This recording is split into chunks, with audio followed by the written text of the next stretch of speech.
Hello, and thank you again, all of you, to the Gulf International Forum's webinar today on the crisis, the war, whatever you want to call it, that is developing between Iran and Israel. Israel already has hit over 100 targets, including the Natanz nuclear site. It's going after IRGC command centers, including command centers in downtown Tehran. It has destroyed some underground centrifuge halls and killed some members, some senior officers and nuclear scientists. Iran has responded with several hundred missiles launched at Israel. The with not quite the same destruction, but Israel is not going unscathed. This has severe implications for the states of the Gulf, the states that we concern us. The Arab states immediately condemned Israel to signal neutrality and that preserve regional stability. Their main fields are the disruption of the oil flows through the Straits of Hormuz and a global price spike, drop, whatever might happen afterwards. Internationally, there is a damage to investor confidence, threatening the future plans for 2030 of Saudi Arabia, of the Emirates, and of Qatar. The GCC is urging Washington to de-escalate diplomatically while avoiding direct involvement. Yet it is very clear that the GCC's uppermost interest right now is not to be directly affected by the fighting. The U.S. position seems somewhat murky, but the clear points are the Trump administration tacitly approved Israel's strike, and now the Trump administration is under pressure from the GCC, from global markets, to prevent a expansion of the war.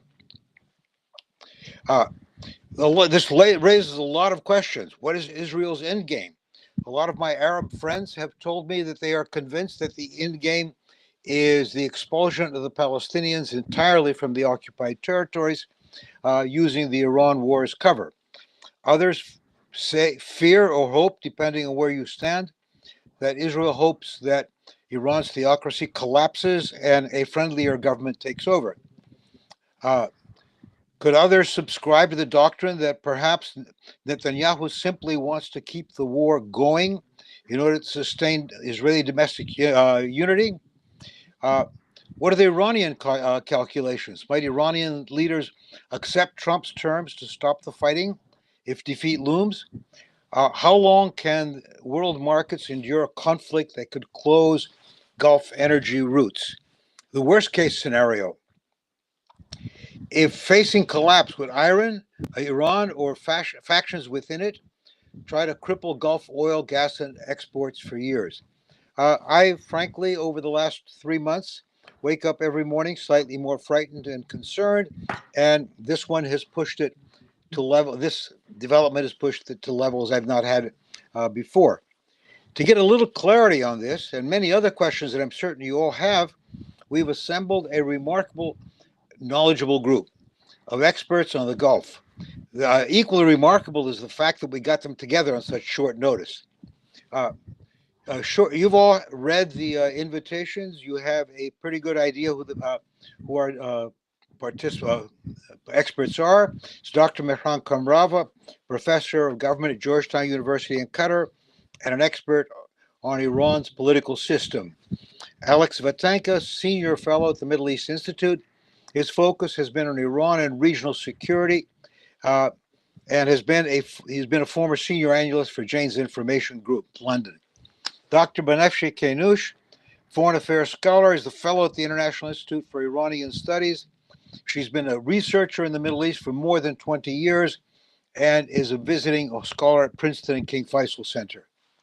Dr. Dania Thafer, the executive director of the Gulf International Forum, lecturer at Georgetown Center for Contemporary Arab Studies, who is focused on the Gulf, the U.S. GCC relations, and the Gulf's political economy.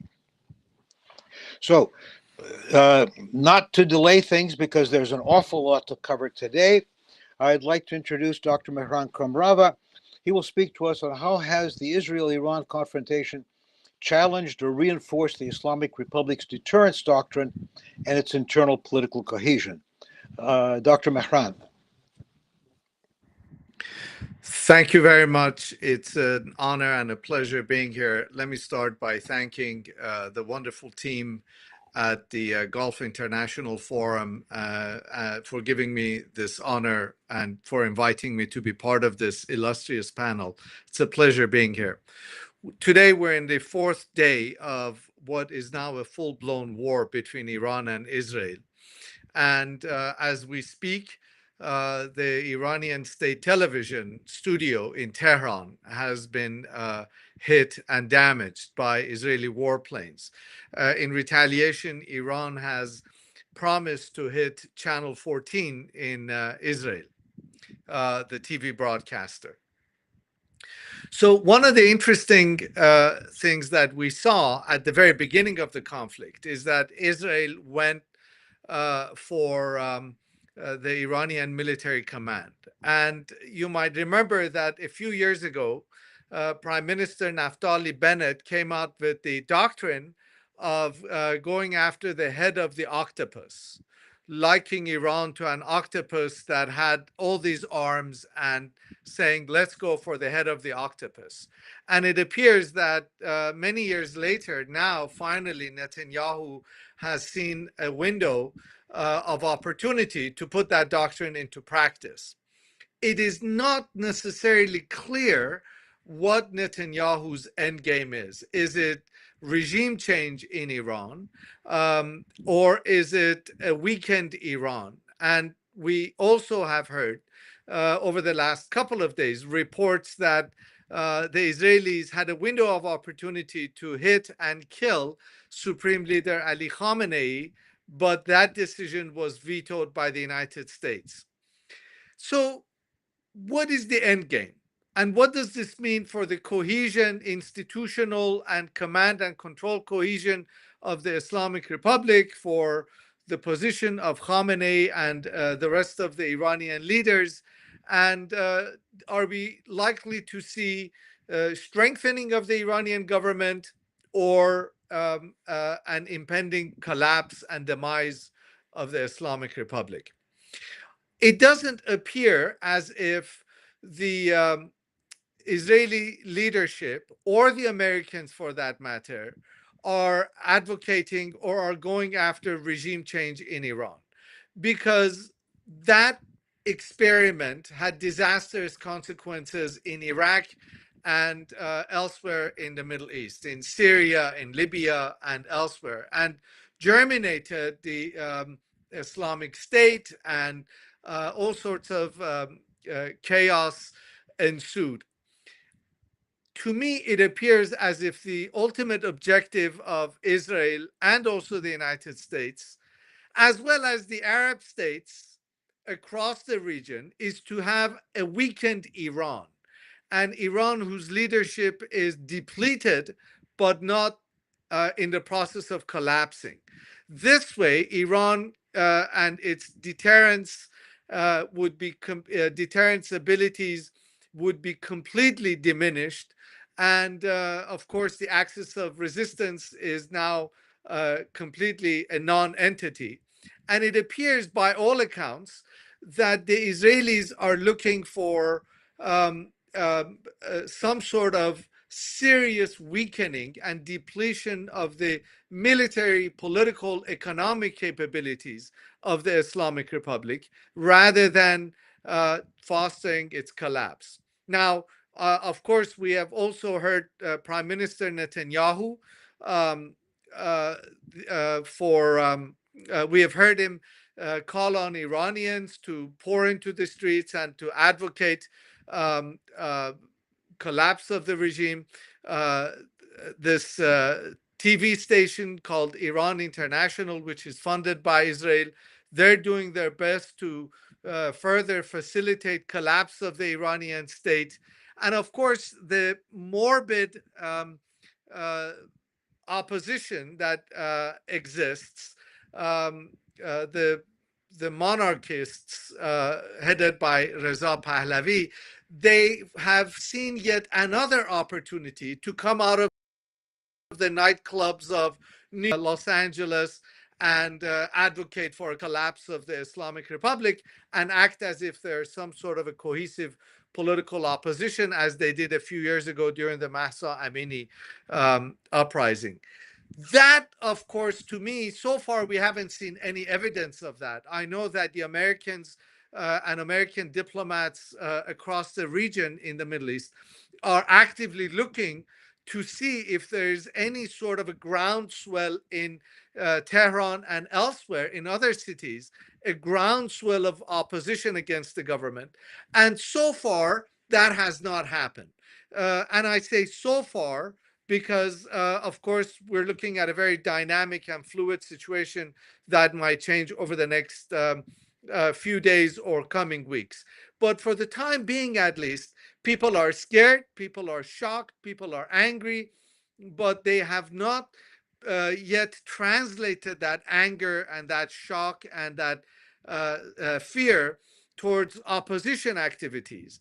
And so it appears as if the Islamic Republic institutionally, so far at least, remains firmly in control. That might change, of course, in situations of war.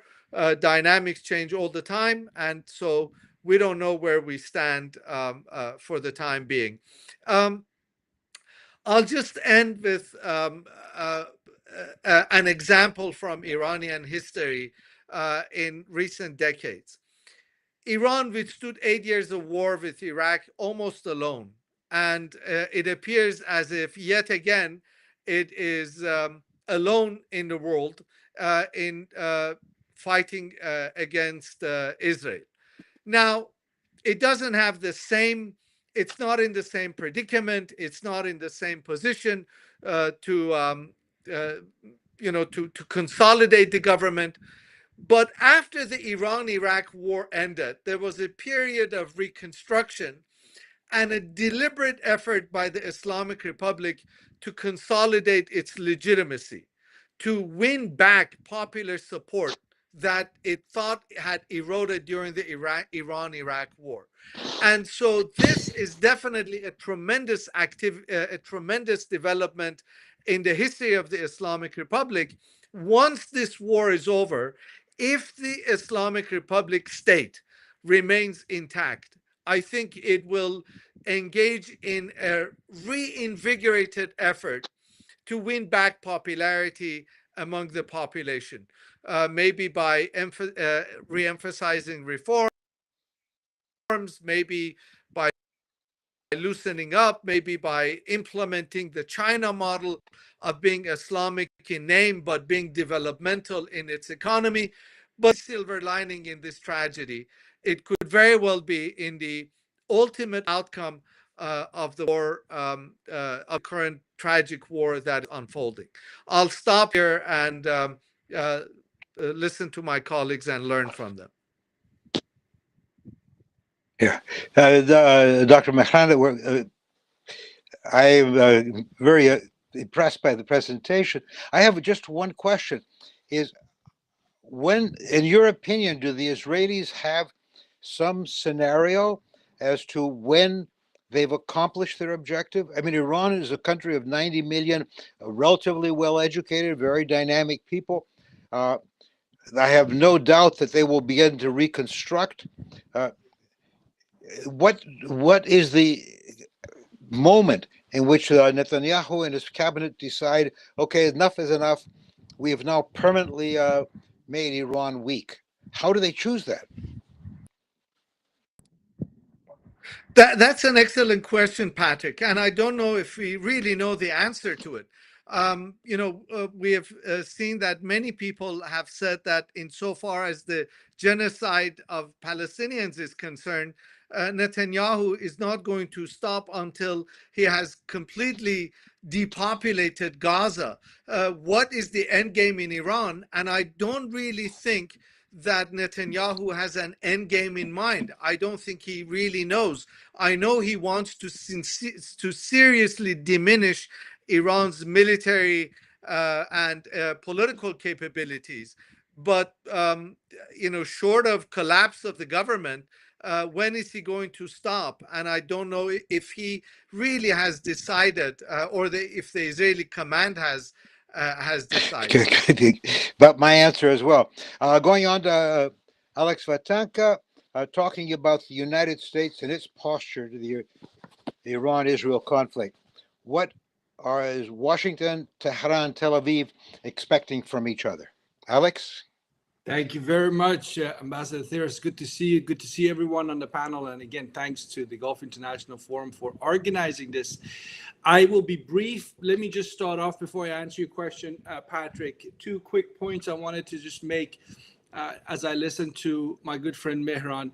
Mehran talked about the Iran-Iraq war. I couldn't agree more. In many ways, the DNA of the Islamic Republic was sort of laid down back then from 80 to 88. But we have to recognize this is not the Iran-Iraq war. The Iranian regime never felt anything as intense in terms of external pressure during the entirety of that war of 8 years. We're talking a very different ballgame here. And it's not a question of how long Israel can stay the course. It's a question of, as long as the United States backs Israel, then will there be an end to it? And I'm sure that's one of the fundamental questions for anybody in leadership position in Iran. And the other point Mehran made, which I think is really absolutely important, assuming the Islamic Republic survives this, the question then becomes, what would the collective leadership decide to do with Supreme Leader Khamenei going forward? Because he's essentially responsible in many ways for the state of affairs today, because the conflict is rooted in the fact that he has the foreign policy vision that he has with Israel as the key enemy, if you will. And here we are dealing with the consequences of that. So what Mehran said, if they survive this, they really have to reinvent. Absolutely couldn't be more true. If they survive, they have no option to reinvent. Patrick, let me just put out a number here. This is important. 75% of the 90 million that you just described of Iran's population, 75% of those people, that 90 million, were born after 1979. There are people that don't remember anything but the policy of the Islamic Republic. Put aside what those policies are, but I don't think anybody would disagree that the Islamic Republic has lost its way and certainly lost the vast majority of the people's sympathy. We see that in how Iranians are reacting to this war. It's kind of shocking to me that a foreign country, in this case Israel, is attacking Iran, and the vast majority of Iranians seems to be on the fence. As long as it's the regime and the members of IRGC that are being hit, then it doesn't seem to concern them. That is what the Islamic Republic's policies brought the country to, and as I said, it's simply shocking to see this reality. Patrick, going back in terms of U.S. position, let me answer that question by first describing what the Iranians are at, where the Israelis are at, and then turn to President Trump and his options. Look, I think very clearly the Iranian authorities right now want a ceasefire. That's very clear from the folks like Abbas Araghchi and others. They want a kind of a safe, face-saving option, an exit ramp that can be offered to them so they can stop the attacks, so they can go back to the diplomatic process. But I'm not sure if they have thought about or in any way articulated and passed on to Washington through mediators like Oman and Qatar and others, if the attacks stop, whether Iran is willing to expand and deepen that diplomatic dialogue. We know that the enrichment issue was obviously not one that they agreed on in these first 5 rounds of talks, but I would argue it's not enough. If I was Iran right now, I would do a couple of things, 2 of which are to agree, and again, you can send the messages as Israel is bombing you, to agree to not just revisit the issue of whether Iran can suspend enrichment. I don't think they will give it up, but certainly the idea of suspending for a long time should be on the cards. Iran's potential future here as a country, as a country might be at risk here. There are Iranians who are fearing the dismantlement of Iran. So it's a pretty grave situation. So the Iranians need to start thinking creative in terms of how to get themselves out of it. So one is to send a message, we're willing to talk. Enrichment might be something we will consider in new ways now going forward. They need to tell Trump that Iran is willing to reconsider some of the pillars of its foreign policy, regional positions, including the position of the Islamic Republic on Israel. Again, I think that's key. That's the only way you might be able to get Trump to then force the Israelis to sort of back off, if you will. And the other point related to this, Patrick, is it's so important because time is of essence. It's so important that Iran drops this idea of continuing talking with Washington indirectly. There is no time for that. Direct talks is the only way forward. I know the optics are very hard for the Iranian authorities to accept because they will be seen to be the ones that came sort of caving in and dragging themselves in front of Trump. But that's basically what I think they need to do. In order to have Trump, give Trump something that he can then go to Netanyahu with and say, things have changed, I'd like you to stand out, because it's not in America's interest for this conflict to spread out into a region, as we know, where American interests are multifaceted, from the commercial to the security to others. So that's what I would sort of summarize the Iranian position as. Where is Israel at? I have seen, detected, and Mehran put a different kind of perspective on this. He might be right. I'm not saying what I'm about to tell you is the way things are going to pan out, but I have certainly seen a hardening of the Israeli position, and one which regime change seems to be more of the sort of end objective in mind here. If it was about enrichment before, at this point, I think someone like Netanyahu, and we've seen him say this to his fellow Israelis after the bombing or after missile strikes, saying, you know, if they can attack us with ballistic missiles like this, imagine if they had nuclear capability to deliver something like that on Israeli cities. In other words, that the problem is a political one. It's not an arms control issue. It's an issue of the identity of the Islamic Republic. And as long as it remain committed to essentially destruction of Israel, then how can you ever compromise with them? I also sense, again, Mehran pointed to some of the Iranian diaspora. That's also becoming part of the messaging, that this is actually a perfect opportunity for the Iranians to rise up and get rid of this highly unpopular regime and replace it with something much better. I think vast majority of Iranians would love to see this regime toppled because, as I said, long time ago, it lost its own people. But I don't see the kind of clear-cut blueprint for how this regime change will come about. And that, as long as that's the case, I think vast majority of people in Iran are going to be doubtful if asked to command the streets, because the regime still remains intact. It can repress, it can kill, it can imprison. That's a factor. Final point I make, Bibi's message to Trump is very obvious, I think, is that, look, Mr. Trump, you will become a national hero of the Iranian people. Let me finish this job. Don't stop this war now. I can finish it. This regime will go. You'll be the hero. The United States will return to Iran. There are billions, if not trillions, of business to be had, and we will both be better off for it. And the big question is whether Trump's going to believe that, because his track record, as we all know, is these nation-building wars in the Middle East have never paid off for the United States. Why should this one be any different? That's a policy fight. The Trump people are going to have to, fight it out. What they decide on remains to be seen, but I'm sure it will also be shaped by the continuation of this conflict and how it plays itself out. So there you go. Not a rosy picture, Patrick, but let me stop there. Okay, I agree with you. I finished listening to you. I've got this sinking feeling in my stomach that if the three parties have a game plan or a strategic end to this, as you described it, I have honestly no idea how they will get there. I do agree that probably Trump has got the most realistic view, which is, I don't believe it's going to happen.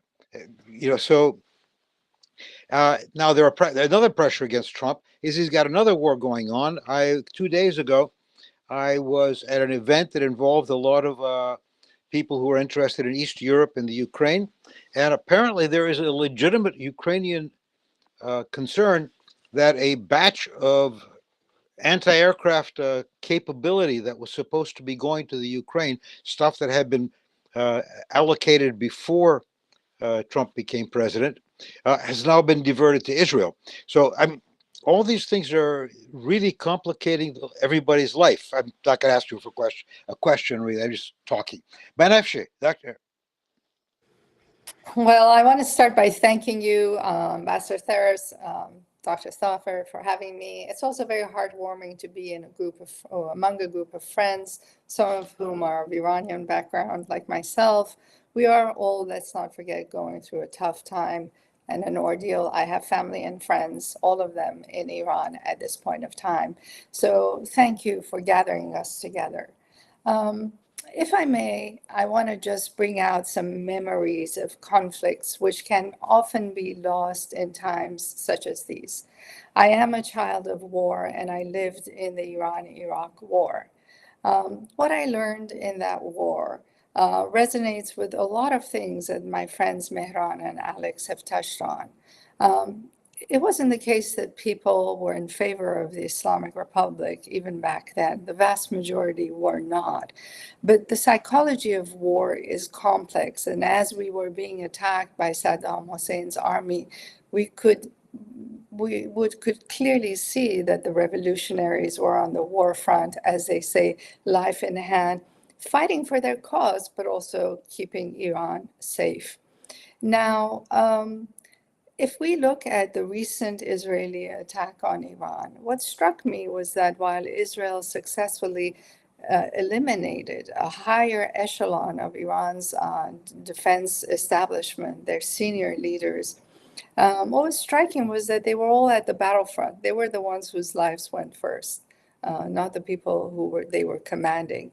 And you could call that bad command or bad leadership. But that concept of life in hand seems to somehow persist among the revolutionaries, that basically crystallizes in martyrdom for them. Now, that said, I also want to bring out another memory of Iran. I also lived in Iran after the war ended, and the building that was attacked by Israel today, the broadcasting center of Iran, I was one of the first people who set foot in it. Back then, I was a freelance simultaneous interpreter, and Iran had the opportunity to hold its first non-aligned gathering of non-aligned nation states at that meeting. And I was invited by the non-aligned movement to be a simultaneous interpreter. So there I went, and I cannot tell you the pride and joy that all Iranians felt at looking at this building with its very fancy furniture that was imported, very stylish. And the revolutionaries also took pride in their ability to reconstruct and rebuild. So I share these narratives because I think, it really does speak to what Mehran and Alex are both trying to say. There are many aspects to wartime psychology, wartime psychology.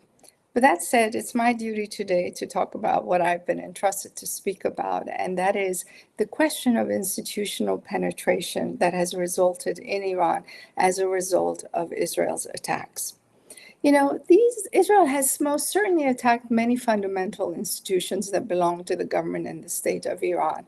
But one must remember that Iran's institutional system is both state, semi-state, and shadow, meaning that the pillars of power in the Islamic Republic of Iran rest on three simultaneously parallel lines.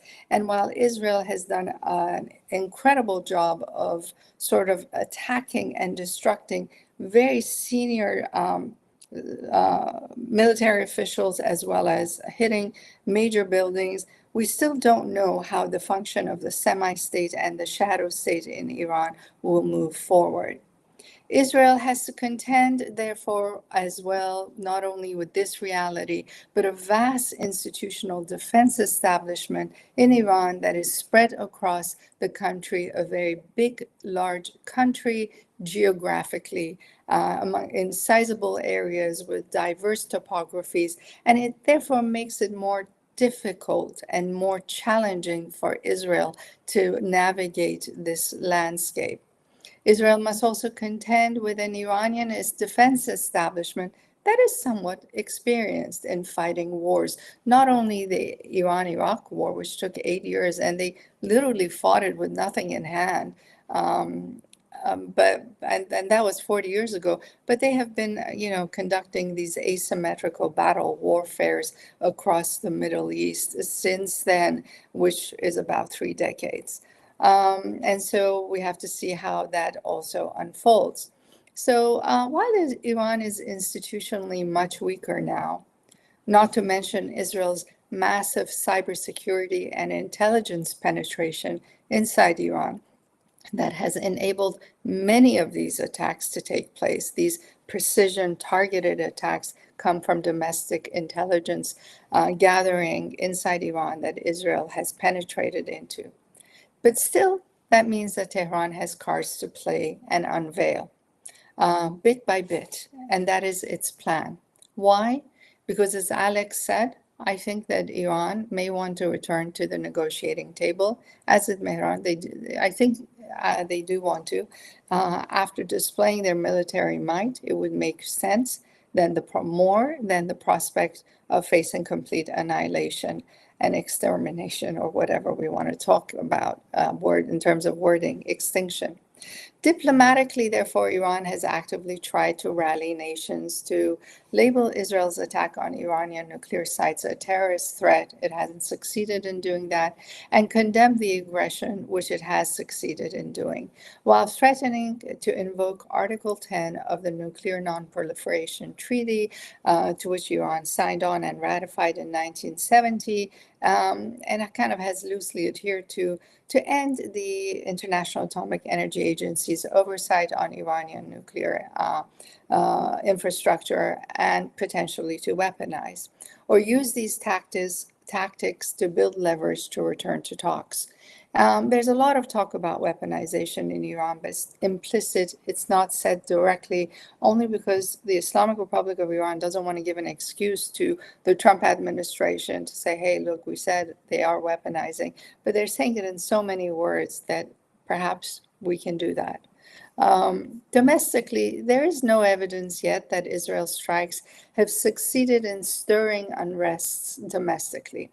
Rarely do nations rise when they are under attack by a foreign power, simply because national psychologies, as I said, in wartime are complex. And even if they do rise, the people of Iran, and I happen to agree that many, as Alex said, are kind of like fed up with the system.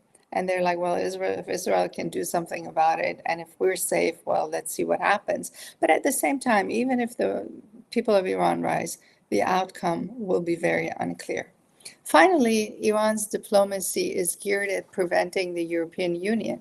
I think it's very important to speak about the Union's role now, because I think that the United Kingdom is doing some of the things that the Trump administration would like to do, but is hesitating to do, to keep the channels of negotiations with Iran open. But the UK is moving in a little quicker to try to maybe aid Israel. So finally, Iran's diplomacy is geared at preventing that transatlantic bonding between Europe and Washington, discouraging as well Iran's Arab neighbors to unite in condemning Israel, and therefore pressuring that transatlantic bond to not wholeheartedly take Israel's side unconditionally, and persuading the US that its unconditional backing for Israel does not have many international supporters necessarily. So far, Iran has achieved some of these goals, but it is institutionally much weaker when it comes to breaking a UK-US consensus, or even getting the IAEA to condemn Israel's attack on Iran's nuclear sites, or even getting the United Nations Security Council to come together to say something in an official statement against Israel. Iran has only mustered enough diplomacy to get these two bodies to meet kind of informally twice. I want to conclude, if I may, very briefly by saying that Israel and Iran, along with Turkey, are periphery countries of the Middle East. They are the only three countries in the Middle East whose identities are non-Arab. They are Persianite, Turkish, and Jewish. Historically, that has bonded their foreign policies because they would be weaker otherwise in the face of a fundamental, strong Arab core in the Middle East region, constituting many, many Arab countries.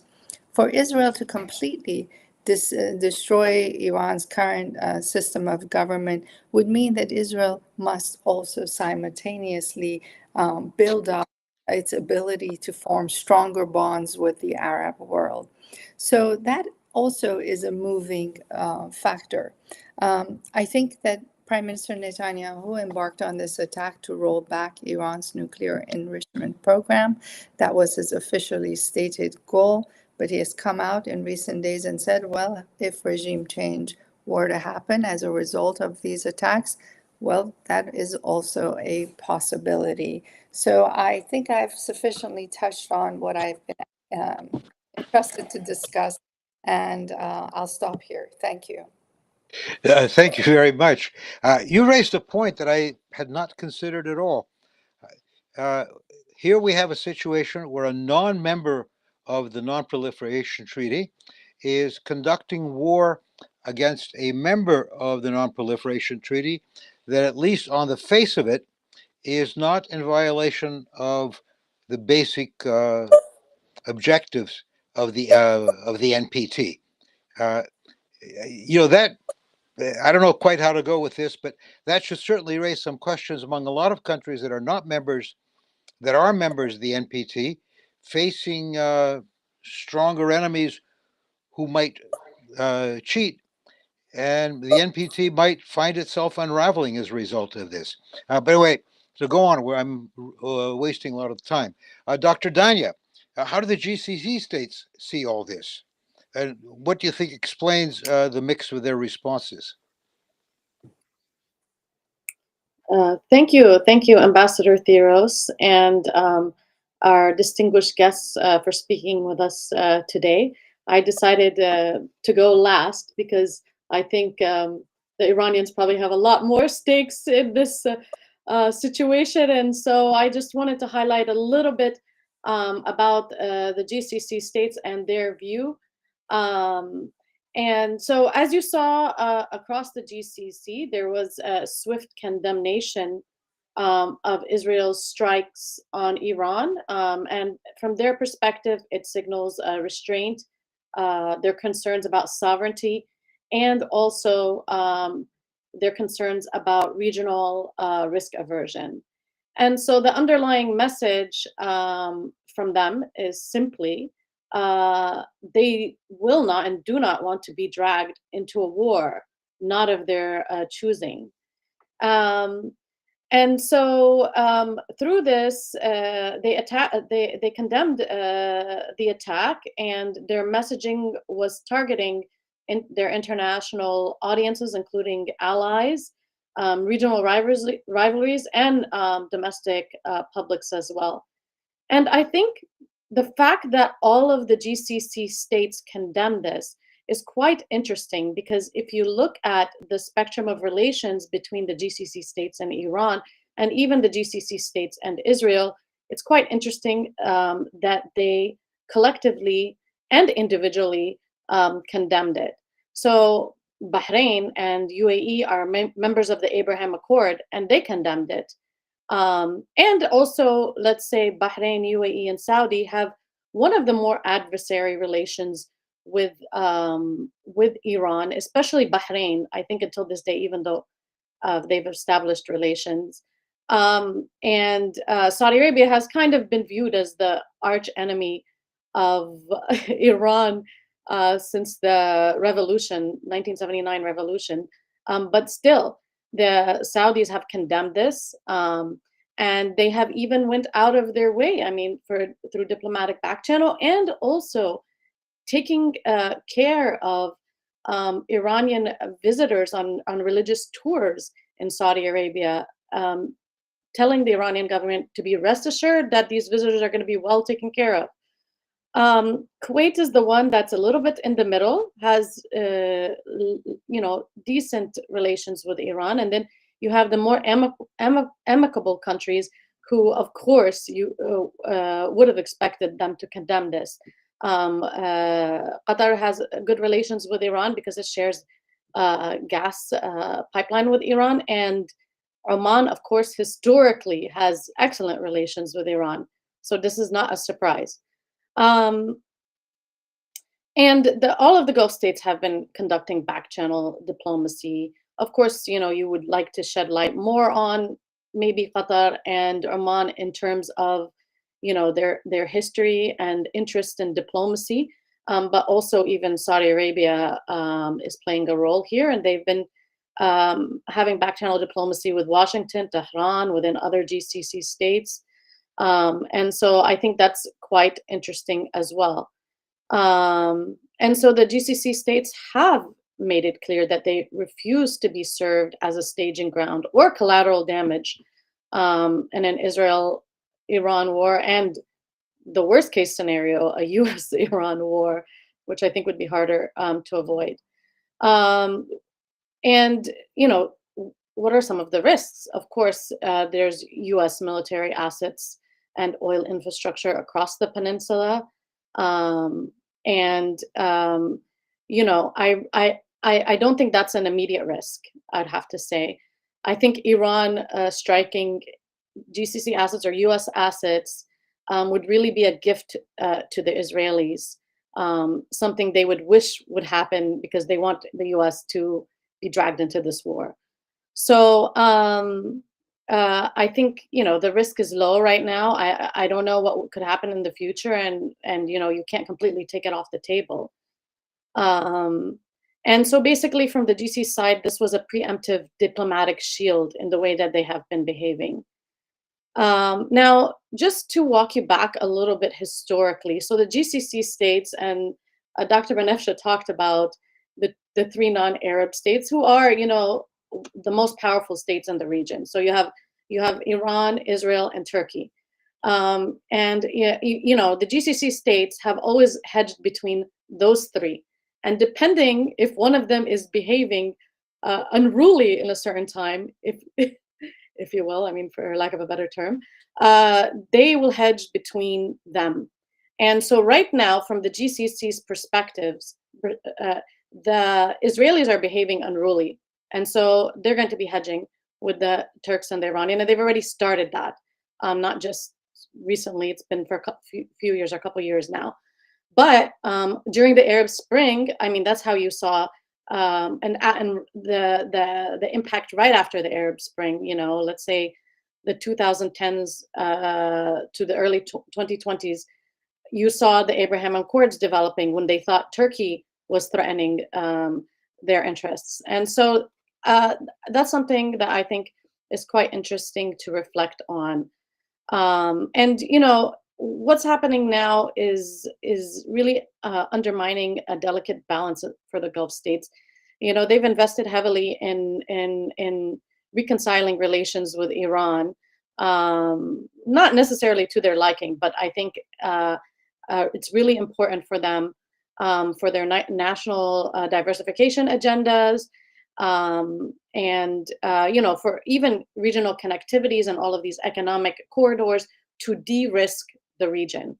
And this is not helping in that regard. And something interesting that I would like to bring up, so Iran does not necessarily have to hit assets in the GCC for them to suffer significant damages. And this is something that's a core consideration for the Gulf states. Obviously you have the classic that everyone talks about is closure of the Strait of Hormuz. And that's obviously a huge escalation, globally speaking, because of the strategic location, and 20% of the world's oil passes through there. But let's talk about, the shared gas pipeline between Qatar and Iran. So the North Field, or the Iranians call their side the South Pars Field. And so it's located off of Iran's southern Bushehr province, which is kind of like the Arab Iranian province in Iran. I think they speak Arabic there. So, it is the lion's share of gas production for Iran. So, from my understanding, Iran's the third largest gas producer, aside from the US. and Russia. And the attacks of Israel on it halted 12 million cubic meters of gas production. And this is incredibly important from Qatar's perspective. While the attack did not disrupt Qatar's infrastructure or didn't attack Qatar directly, I mean, it's very close. And we have to think about the North gas field is incredibly important. It's the linchpin of Qatar's economy. With I mean, almost all of the gas comes from there, and so that's something that's really important. And you know, speaking of oil markets, and another thing to say about the North Field, Exxon and Shell, who are both American companies, have stakes in the North Field, and so this is very concerning for American companies as well. And during the recent events, you see that there's been an increase in oil prices. I'm sorry, I know I'm taking more time. I need to make my points. But, you know, we've seen premiums in oil prices spike recently, and it could get worse depending on what happens. And so that's something to think about. Another thing is, okay, not striking the GCC, but the another important factor is Israel hasn't struck yet the Bushehr nuclear facilities in Iran, and that's incredibly risky for the GCC states. Let's say it's like, give or take, 300 kilometers from Kuwait, Qatar, Bahrain, UAE, give or take.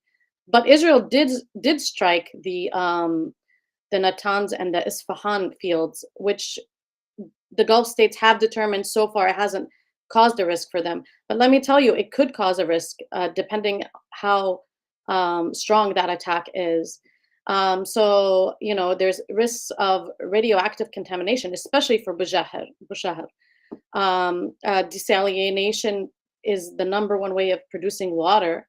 And the GCC states have minimal water reserves. So you're talking about 18 million people collectively dependent on that water across the GCC. And, you know, the Qataris have said that they could run out of potable water within 3 days should that be attacked. So we're talking about a lot of risks, including fishing and maritime trade could be at risk, and public health risks. So this would be a humanitarian crisis for the Gulf states. And last but not least, and I'm sorry, I know I'm over time. I break my own time limits, but you know, what about the economic states for Trump's legacy in the Gulf? I mean, he just went there just recently and made all of these deals and of arms sales, which I think could be a winner for, because of the risk is so high. But talk about AI and cloud infrastructure are deeply tied to Gulf stability. And also Trump has commercial interests in the Gulf states. So I do think that it could cause an effect if Trump were to support this any further for his Gulf policy legacy. And I'll stop. Dr. Dania, I wouldn't be too concerned about going over. This is a complicated, unprecedented crisis that most of us face at this point. You talked a great deal about essentially the damage that might be done to the Gulf states in one way or another that could have worldwide effects. I remember distinctly that some 5 or 6 years ago, just before COVID, so I lose track, the Iranians sent military delegations all over the Gulf states saying that, pointing out just how vulnerable the export facilities of the Gulf states were to even a limited Iranian attack, and that if they were prevented from exporting or otherwise had their energy assets damaged, destroyed, or blocked, that if they couldn't export from the Gulf, no one would. So that has to be a red line of some sort for the government, for the United States as well as somebody else. Do we want to have a how can I say coherent government approach in the region? To question for all of us.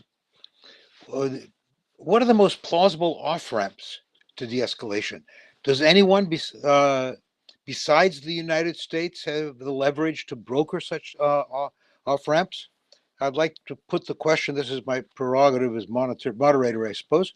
If we could start with Dr. Mehran, are there off-ramps, and can anyone else provide them besides the U.S.?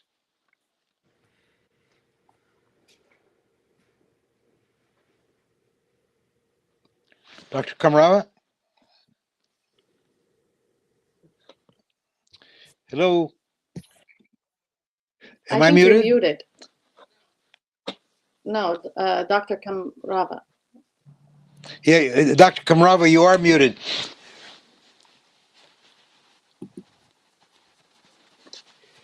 Can you hear me? Well, wave your hand if you can hear me.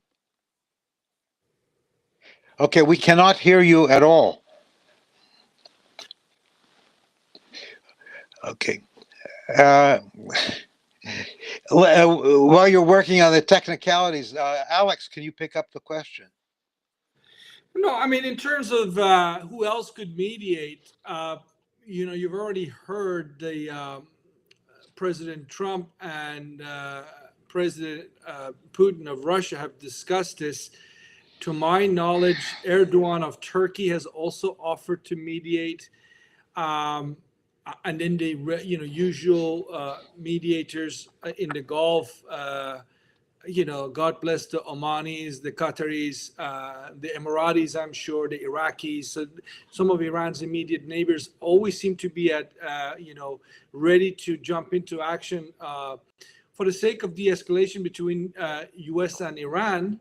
But maybe they have to include Israel in their efforts too, obviously, given what's happening. But I think they would want to do it because that's what they have done in the past. And clearly, they also have their own interest at stake here. So it makes total sense. Now, can Putin do much? I'm actually not so sure. But I think someone like Vladimir Putin or the Chinese, what they could do is kind of ease the Iranians into negotiations that they themselves want with the Americans, but sort of take that as a moment to say, because our friends in Russia and China asked us to talk to Trump or to Israel, we do it. But really, what I've just told you in my remarks earlier, that's exactly what Iran wants to do anyway, because it doesn't have a plan B as such. But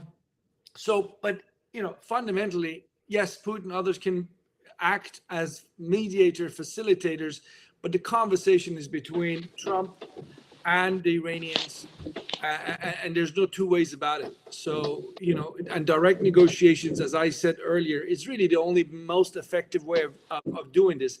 We're not sitting here discussing who's right, who's wrong, what's just, what's unjust. We're talking about people getting killed right now in Iran and in Israel. And I think from a moral point of view, there's no time to be wasted. So get on with it if I was urging these fighting parties. And in terms of, off-ramp, again, I think I mentioned that in my initial remarks. Iran has made the point that it's, Patrick, you talked about this. I mean, you were asking about the future of NPT. That's a great question. I mean, I think once this thing is done, the whole issue of, is there such a thing as international law around? I mean, does it matter? I mean, and how can adversaries of the United States, principally the likes of China and Russia, say, well, some of these agreements like NPT, the Americans, the West, are selective. They only apply to countries that they want to put under pressure, but they don't necessarily play by the rules when it comes to their own friends. So most obviously here is Israel, country that's nuclear armed, hasn't signed NPT and attacks Iran. So it's very obvious that if you want to have that debate, there's plenty to be discussed. But I think in the immediate short term, Iran needs to forget about what it's been done injustice to, and the world has once again abandoned Iran. All that is for a later day to sit down as you sit there and in retrospective think about what went wrong. For now, it's about making the pledges on two issues. Iran's willingness to do something about its enrichment. It doesn't want to have a nuclear weapon, so it doesn't need to have 400 kilograms of enriched uranium or enriched to 60%. It can give that away at least for a few years to create confidence. And as I said, it needs to send the sort of messages that it's willing to go beyond the last 36 years of militant foreign policy. And I know this is a big topic that I just raised. What drives Iranian foreign policy? Is it ideology or is it insecurity? We have always, many of us on this panel have had that discussion. But at least for now, the perception is Iran is an ideological country out there. In the case of Israel, wants to bring an end to that country's existence. Trump is back in Israel. Iran needs to roll that back and say, no, actually, that's not what I want. You just have to articulate it forcefully. And most importantly, if you are Iran right now, you've got to give something to Donald Trump to make him politically look good when he faces Republicans like Lindsey Graham or Senator Cotton, people who are very hawkish on Iran. He needs to have something that he can go to war with that Republican parts that he's Republican Party with. Let me stop there, Patrick. Okay, thanks. Dr. Mehran, have you solved the problem? Well, let's hope so. I don't know if you can hear me. Yeah, now we can hopefully hear you can. very well. Thank you.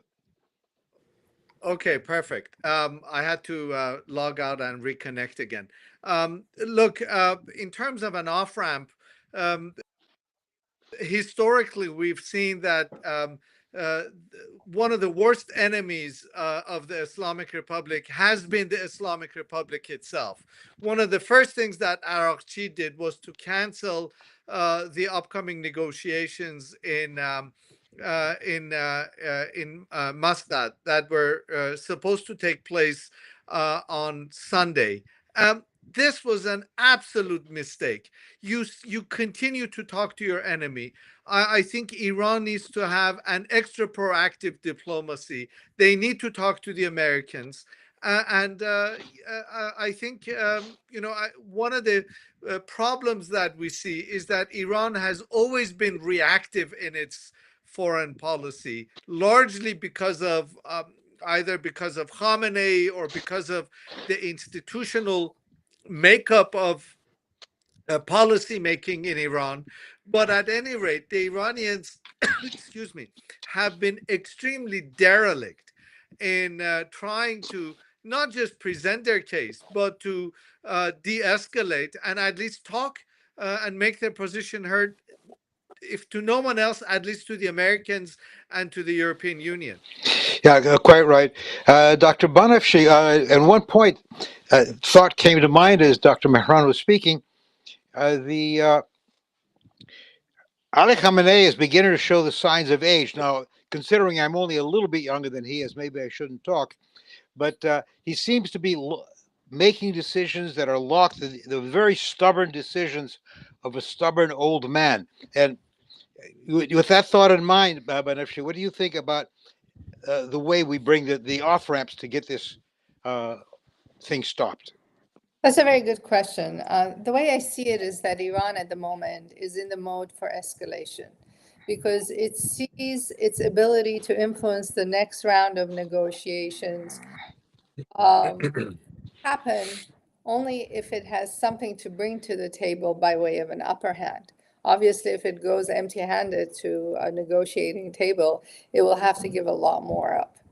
And at this point of time, Iran is not yet ready to give up its enrichment capacity because it feels that, first of all, it's been a very expensive program.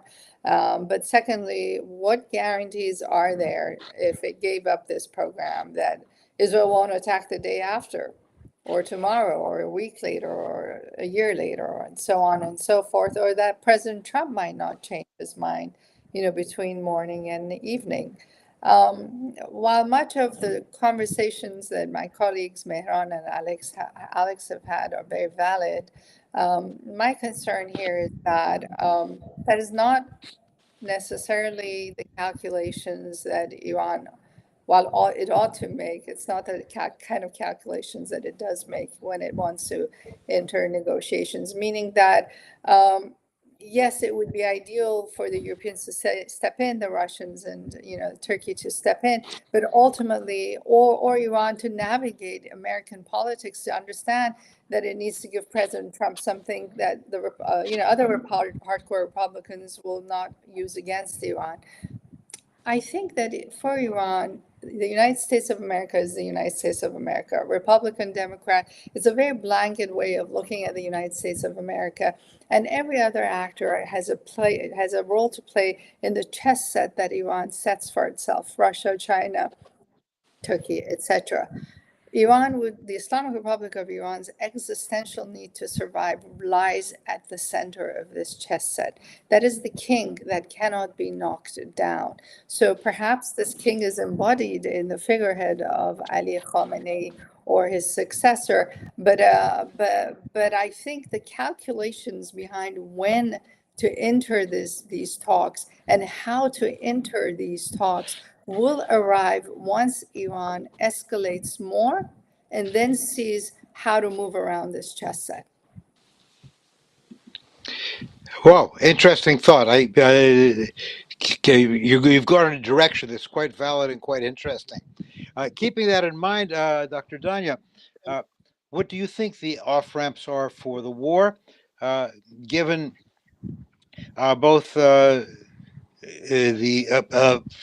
lack of anybody else except the United States to push people into the off ramp, and what Banafsheh said about Iran is not ready to negotiate? How does this affect the GCC countries? I mean, there is this ultimate fear that they are going to get dragged into this willy-nilly, whether on purpose or by accident. Yeah, I mean, the truth is, in my opinion, is President Trump is going to play a key role in whatever he decides to do in the outcome of this war. So far he's went back and forth in his rhetoric, but obviously he has tried to disassociate the U.S. From it. And generally speaking, I think Israel's strikes on Iran really caught, I think, let's say, the analyst class by surprise, because we all view and obviously this was green lighted, so it was shocking. But I think the party that has the most leverage over Israel is the United States of America, and the issue is Netanyahu just seems to be overly ambitious and maximalist in the way he's going about dealing with the whole region, and I'm not sure how sustainable that is. Creating more animosity throughout the region, I don't think that's the way to go when the previous policy was, regional integration. So I think Netanyahu is a key component for de-escalation, and I think that the Israelis need to deal with their own prime minister, because I think it's not good for Israel as well. And then from the GCC perspectives, of course, all of the GCC states want de-escalation, and they will go out of their way to try to get that. But again, from a security perspective, the GCC states are very dependent on the US. So that again brings it back to square one, where the US is the main actor with the most leverage in terms of Israel. I mean, Iran, obviously, Iran was attacked first in this regard. So Iran has to, I think, be defensive in how they respond to this. But I don't think Iran wants to continue war. And I do think that Iran and Trump do have a common denominator of wanting to have a deal. But how can both parties save face and make a deal in this situation? That's the question. Yeah, excellent. Yes. Ambassador Theros, may I add something Sure. to what Dr. Thafer just said? I think she's spot on. One of the interesting things we've seen in terms of Iranian behavior is that they have consistently rejected offers by Qatar to mediate between Iran and the United States. And they've gone to Oman instead, historically, from the very beginning. And the Qataris have been quite keen to mediate. Actually, mediation is a pillar of Qatar's foreign policy, and mediating between Iran and the United States would be like mediating. It would be the mother of all mediations, to use a metaphor we're all familiar with.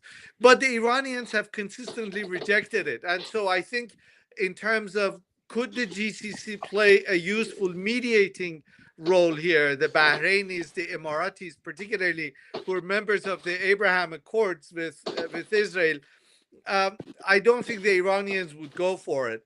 And so I think, as Dr. Thafer just mentioned, it would be really up to the Americans and the people of Israel to deal with their leadership. So let me summarize the last 4 or 5 minutes of conversation. The Israelis seem intent on accomplishing 2 or 3 different strategies, bringing down the Iranian government, destroying its nuclear potential, perhaps destroying Iran as an industrial country, none of which seem attainable. The Iranians have no intention, according to Banafsheh, the Iranians would have no intention of going back to the table unless they've got something in their pocket they can show that they can do, like hurt Israel badly. And Dr. Mehran tells us that the Iranian structure, perhaps, for mediation and the American one is difficult to climb. So another thought came to mind, and I'd like to put it to any and all of you.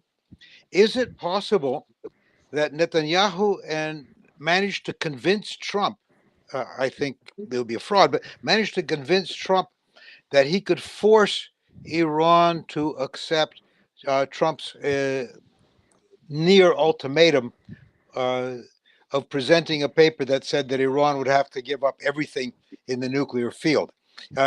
Is it plausible that that was something that Netanyahu might have told Trump, and Trump has decided to give Netanyahu a chance to prove it?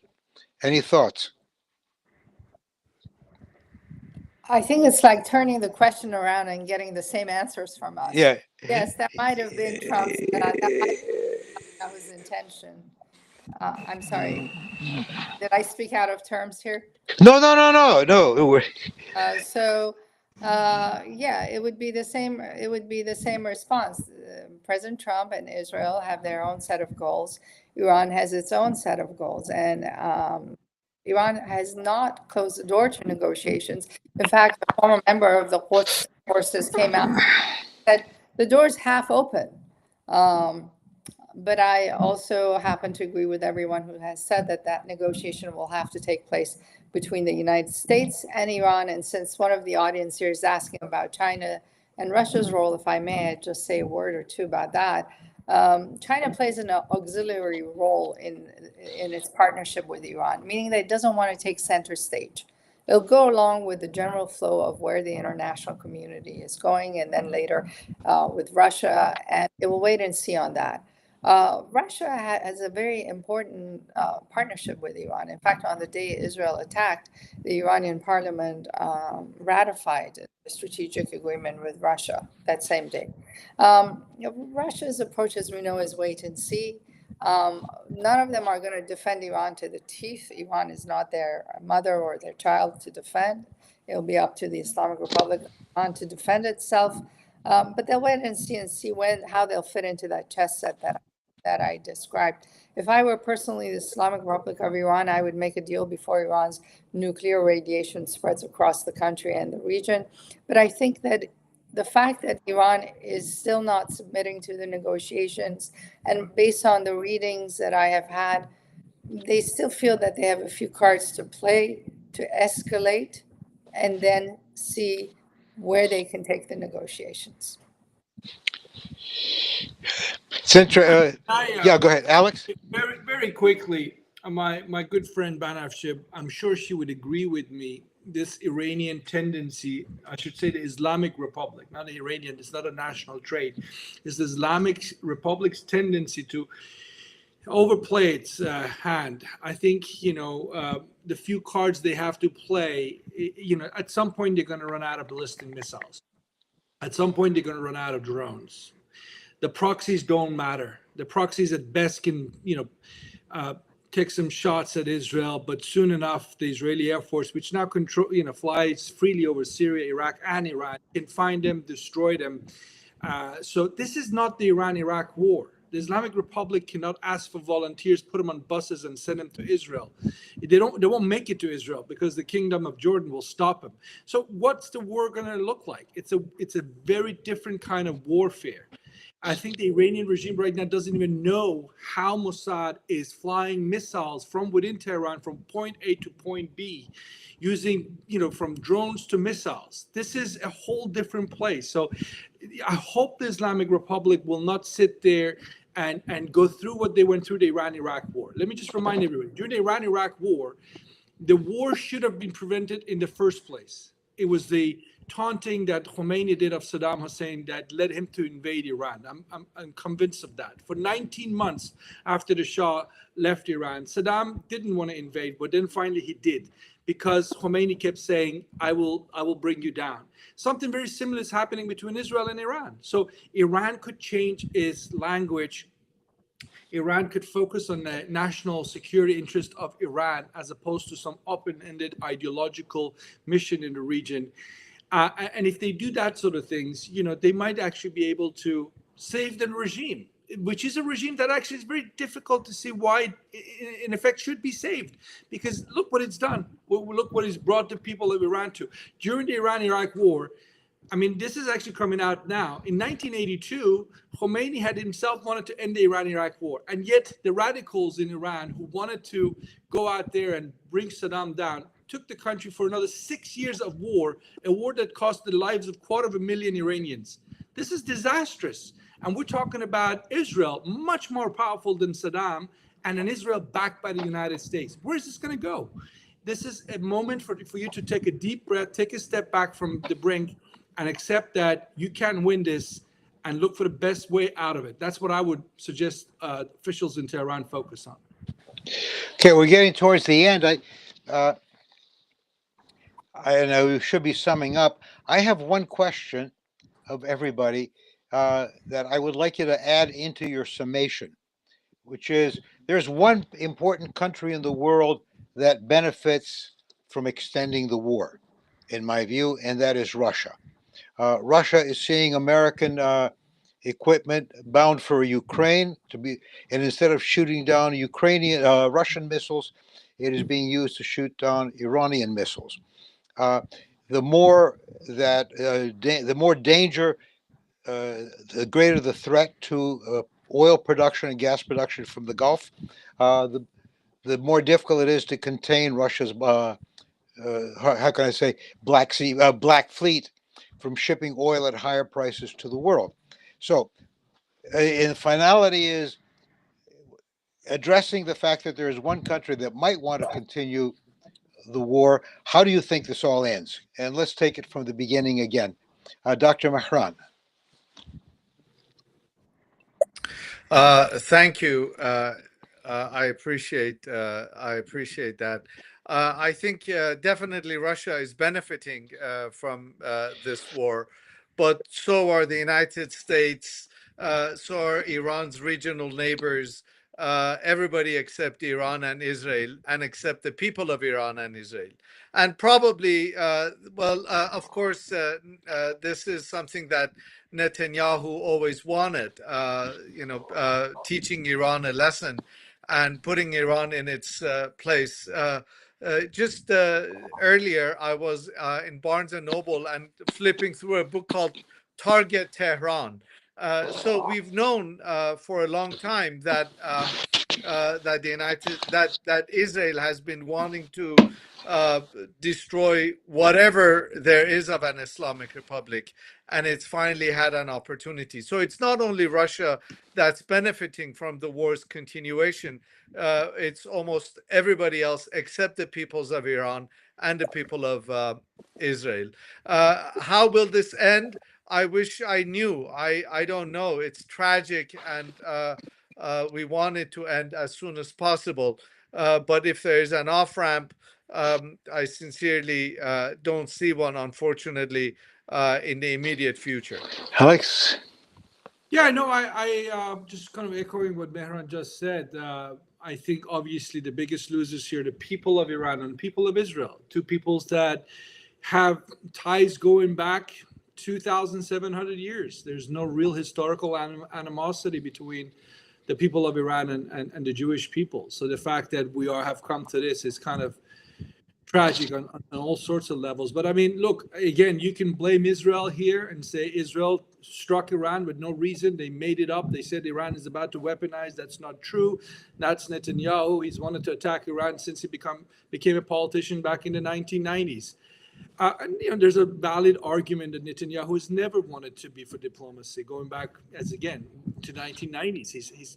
His entire calling card has been take the war to Iran. But when we discuss Netanyahu and his intentions, we shouldn't forget the context. Again, Islamic Republic has not exactly given the Israelis that wanted to oppose Netanyahu much space here. So Iran's leadership haven't attacked Netanyahu or the Likud party. They've questioned the right of Israel to exist. That's why you've had successive governments in Israel mobilize against the Islamic Republic and successfully mobilize a good chunk of the United States political class. But I also say, what is true that Iranians and Israelis are the ones obviously paying the brunt of this.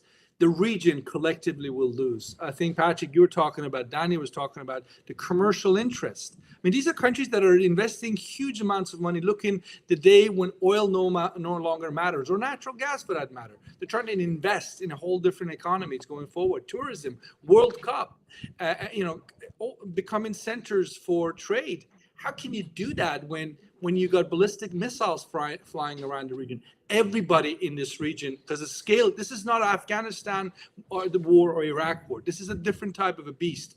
So everybody in the region really has every reason in the world to do whatever they can to end this and look for a very different future going forward that we can all hope and pray for. Banafsheh?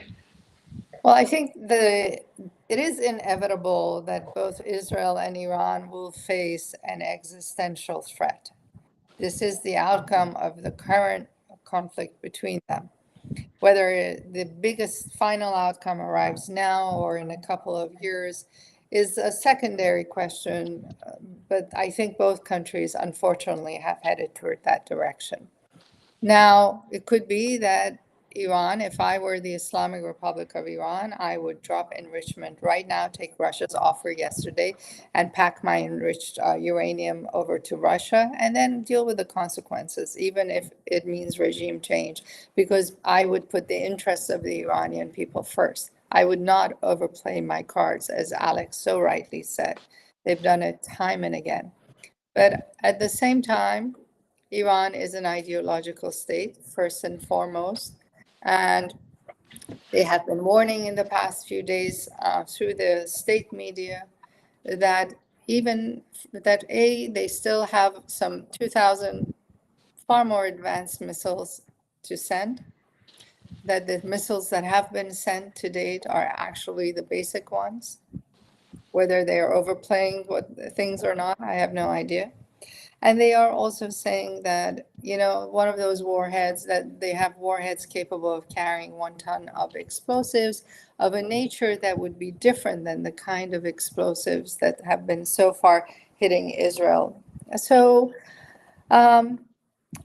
if they are prudent, they should sit at the negotiating table. I think the diplomatic track in Iran is trying to move forward with some level of prudence. But as we know, in times of war, diplomacy and the battlefield move hand in hand. And it's just going to be a moving sort of cart, and we have to see where this goes. And to wrap it up, Dr. Dania? Yes, I think Dr. Banafsheh said an important point about the existential threat. I think both sides view the other as an existential threat, the Israelis and the Iranians. And From their perspective, I also think that they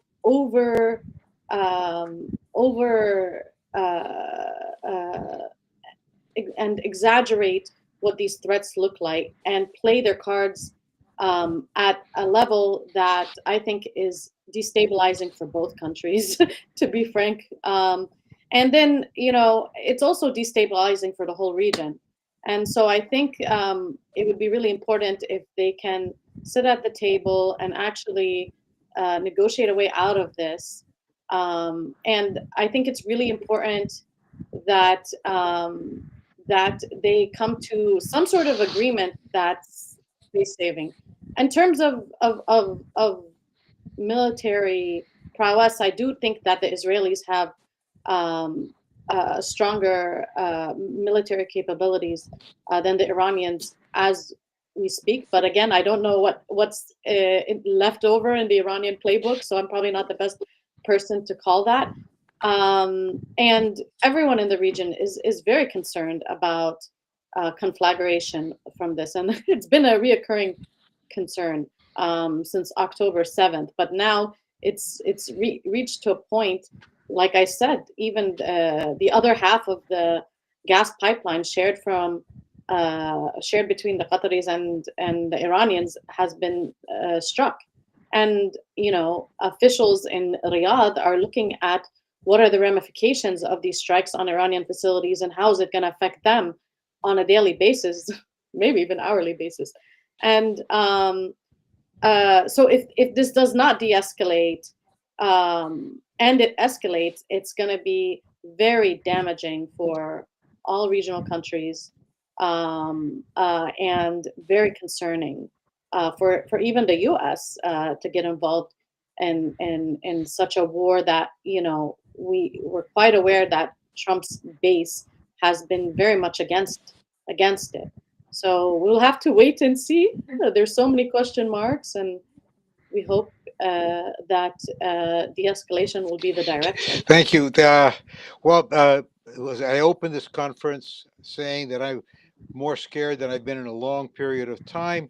The speakers made me a lot smarter, and I'm still more scared than it's been over a longer period of time. Thank you all very much for watching. We'll be back on the air shortly with other exciting programs. Thank you very much.